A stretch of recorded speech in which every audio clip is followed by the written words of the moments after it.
رات کے نوجوان بیٹھا رہتا ہے، ہر زمانے کی گندی بات ایک دوست دوسرے سے شیئر کرتا ہے، لیکن وقت آذان ہوا، آذان سب نے سنی، 10 دوستوں میں سے ایک نے بھی نہ کہا اٹھو دوستو آج سارے نماز پڑھتے ہیں۔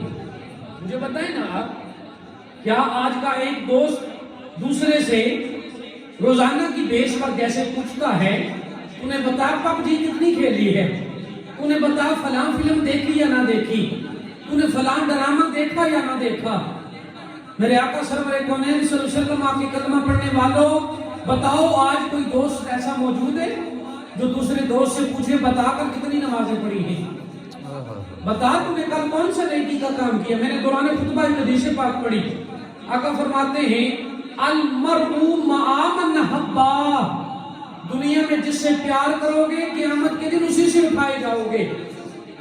اگر حضور کی زندگی کو دیکھ کر ہم اپنی لائف گزاریں گے تو کل یقیناً ہم حضور کے ساتھ اٹھائے جائیں گے، اور اگر ہم ایک انگریز کی طرز عمل پہ لائف گزاریں گے تو کل مصطفیٰ کے ساتھ نہیں پر اسی بدبخت کے ساتھ ہم اٹھائے جائیں گے۔ فرمایا دنیا میں جو 2 دوست اچھے ہیں قبر میں بھی ساتھ ہوں گے، عشر میں بھی ساتھ ہوں گے اور جنت میں بھی ساتھ ہوں گے۔ مجھے بتائیں کیا دوستی کا حق یہی ہے کہ ایک دوست کو گندی فلموں پہ لگا دیا جائے؟ کیا ایک دوستی کا حق یہی ہے کہ دوست کو ڈراموں پہ لگا دیا جائے؟ کیا دوستی کا حق یہی ہے کہ خود سگریٹ پیتا ہے تو دوست کو بھی سگریٹ پہ لگا دے؟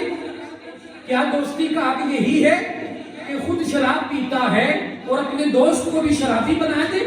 مزہ تو تب ہے لوگوں کہ دوست بے نمازی ہے، تو بھی نمازی بن، دوست کو بھی نمازی بنا۔ سبحان اللہ۔ اللہ تب اجر عطا فرمائے گا۔ آقا علیہ السلام کے غلاموں، اللہ رب